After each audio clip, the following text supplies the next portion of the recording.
Lawrence, ഇവരെ വീട്ടിലേക്ക് ഒന്ന് വിട്ടേക്കൂ. അല്ല, എന്നെ വീട്ടിലേക്ക് ക്ഷണിക്കുന്നില്ലേ? ഒരു കാപ്പിയെങ്കിലും തന്നൂടെ? കമോൺ. താങ്ക്സ്. ഇതാണ് എന്റെ വീട്. കൊട്ടാരം എന്ന് പറയുന്നതായിരിക്കും ശരി. Thanks. Excuse me, 1 minute. Oh yes. വെച്ച് വിളമ്പി തരാൻ ആരുമില്ല. വേലക്കാരൻ പുറത്തു വരികയാണ്. അതുകൊണ്ട് കോഫി ഇല്ല. Have a cool drink. Thank U.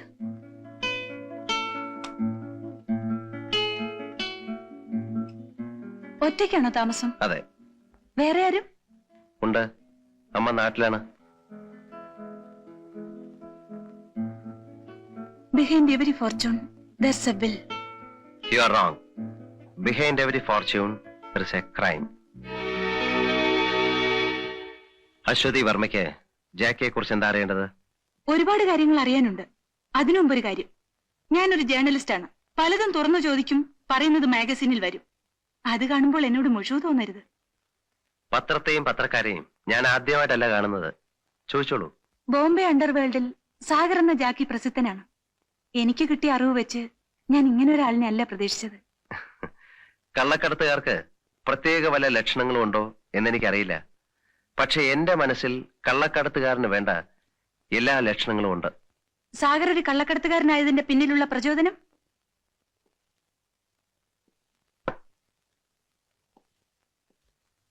ഈ മാഗസീൻസ് നിറയെ നിങ്ങളെപ്പോലുള്ള പത്രക്കാരെഴുതിയ അധോലോക രാജാക്കന്മാരുടെ വീരസാഹസിക കഥകളുടെ അധ്യായങ്ങളാണ്. ഹാജി മസ്താൻ, യൂസഫ് പട്ടേൽ, ദാവൂദ് ഇബ്രാഹിം, വരദരാജ മുതലിയാർ തുടങ്ങിയ അധോലോക രാജാക്കന്മാർക്ക് ദിവ്യപരിവേഷം നൽകി നിങ്ങൾ പ്രസിദ്ധീകരിച്ചിട്ടുള്ള വീരഗാഥകൾ. ചോരത്തിളപ്പും തന്റെ ഇടവുമുള്ള ഒരു ചെറുപ്പക്കാരൻ ഇതൊക്കെ വായിച്ച് അങ്ങനെയൊക്കെ ആയിത്തീരാൻ ആഗ്രഹിച്ചെങ്കിൽ അതിലെന്താ തെറ്റ്? അല്പം ബുദ്ധിയും ഏറെ ഭാഗ്യവും ഉണ്ടെങ്കിൽ ആർക്കും കള്ളക്കടത്തുകാരനാകാം. സൊസൈറ്റി അവരെ ബഹുമാനിക്കുന്നു. രാഷ്ട്രീയക്കാർ അവരുടെ മുമ്പിൽ ആജ്ഞ സ്വീകരിക്കാൻ ഓച്ഛാനിച്ചു നിൽക്കുന്നു. എന്തിനും തയ്യാറായ അനുയായികൾ. അവർക്ക് അവരുടേതായ ലോകവും നിയമവും. അവിടെ അവരെ ഭരിക്കാൻ ആരും വരില്ല. മറിച്ചെന്തെങ്കിലും സംഭവിച്ചാൽ അവർക്ക് കിട്ടാവുന്ന പരമാവധി ശിക്ഷ A ക്ലാസ് ജയിലും കുറെ പിഴയും. Will not a young man will be tempted, Miss Journalist?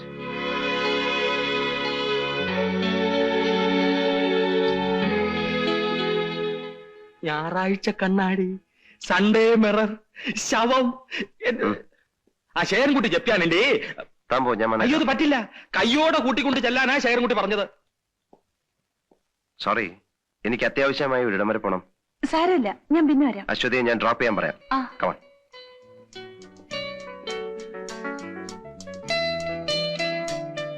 Lawrence, ഇവരെ ഒന്ന് വീട്ടിൽ ഡ്രോപ്പ് ചെയ്തേക്കൂ. വരട്ടെ. ആ.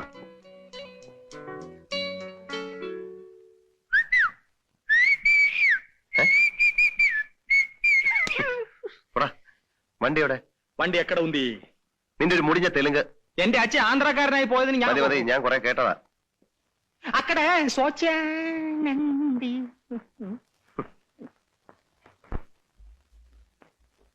നമസ്കാരം. അല്ല മമ്മാലിയോ എപ്പോ വന്നു? ഞാൻ രാവിലത്തെ വണ്ടിക്ക് വന്നു. ആ, ക്യാബിനറ്റ് മീറ്റിംഗ് ഉണ്ട്. മമ്മാലി ഉച്ച കഴിഞ്ഞ് ഓഫീസിലേക്ക് വരൂ. നമുക്ക് അവിടെ സംസാരിക്കാം. അത് വാങ്ങിച്ചോളൂ. ഞാനെന്ന് പറഞ്ഞ കാര്യം എനിക്ക് ഓർമ്മയുണ്ട്. എല്ലാം ശരിയാക്കാം. സാറാ, അമ്പലത്തിനടുത്ത് പള്ളിമണിയും തിറക്കാൻ സാറും തീർത്തു തരണം. സാധിക്കില്ലെന്ന് ഞാൻ നേരത്തെ പറഞ്ഞില്ലേ. അച്ഛന്മാരുടെ താളത്തിന് തുള്ളാൻ എന്നെ കിട്ടില്ല. തനിക്കെന്തായിട്ട് നിർബന്ധം? അവർ നേരിട്ട് വരട്ടെ, അപ്പൊ ആലോചിക്കാം. നമസ്കാരം സാർ. ഇവന്റെ കാര്യം ഞാൻ മിനിസ്റ്ററോട് പറഞ്ഞിട്ടുണ്ട്. പോയി കണ്ടാ മതി. ശരി സാർ.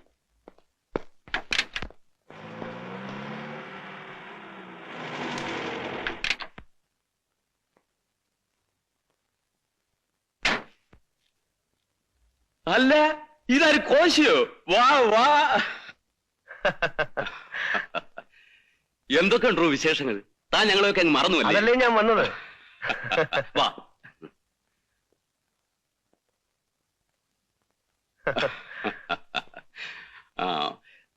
തനിക്ക് ധൃതിയൊന്നുമില്ല? ഒരു ധൃതിയുമില്ല. 10 മണി ക്യാബിനറ്റ് മീറ്റിംഗ് ഉണ്ട്.